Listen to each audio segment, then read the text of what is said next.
بسم اللہ والصلاۃ والسلام علی رسول اللہ۔ ایک سوال ہے کہ کیا ایک عورت قبرستان کی زیارت کر سکتی ہے؟ اس سلسلے میں ائمہ کے دو اقوال ہیں۔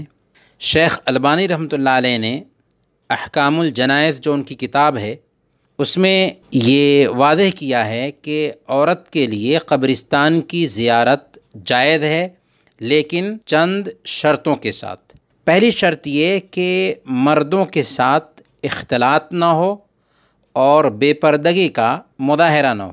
دوسری شرط یہ کہ وہ جزا فضا نہ کرے اور غیر شرعی حرکات کا ارتکاب نہ کرے۔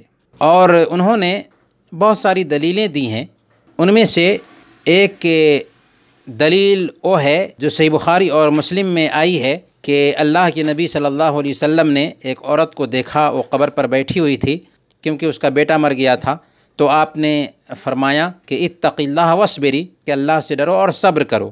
پھر وہ کہتے ہیں کہ ممانعت کی جو احادیث ہیں وہ یا تو ضعیف ہیں یا اجازت سے پہلے کی ہیں یا جزا فضا کرنے والی عورتوں کے ساتھ خاص ہیں، کیونکہ تذکیر بالآخرہ کی ضرورت یعنی آخرت کی یاد دہانی کی ضرورت جیسے مردوں کو ہے ویسے ہی عورتوں کو بھی ہے۔ اور قبروں کی زیارت کا مقصد کیا ہے؟ تذکیر بالآخرہ ہے۔ کنت نہیتکم عن زیارت القبور فزوروها، ہم نے تم کو قبروں کی زیارت سے روک دیا تھا، لہذا اب تم قبروں کی زیارت کیا کرو۔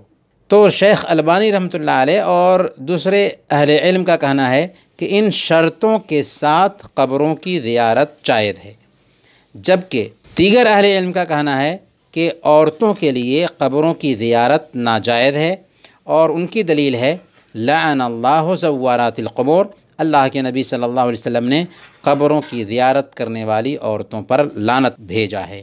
اسی کے قائل شیخ ابن باز اور شیخ ابن عثیمین رحمہم اللہ ہیں۔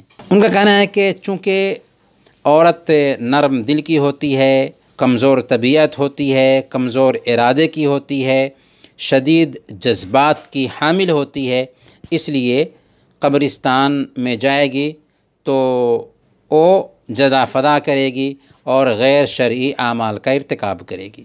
حالانکہ شیخ البانی رحمۃ اللہ علیہ نے بھی اگر اجازت دی ہے تو اسی بنیاد پر اجازت دی ہے کہ مردوں کے ساتھ اختلاط نہ ہو، بے پردگی کا مظاہرہ نہ ہو، غیر شرعی اعمال کا ارتکاب نہ کرے اور جزا فضا نہ کرے۔ خلاصہ یہ سمجھیں کہ اس مسئلے میں علماء کا اختلاف ہے، لیکن اگر ایک عورت ان شرطوں کی رعایت کرتے ہوئے قبرستان کی زیارت کرنے کے لیے جاتی ہے تو بہرحال اس کے لیے جائز ہوگا، پر اگر نہ جائے تو بہتر اور اولیٰ ہوگا۔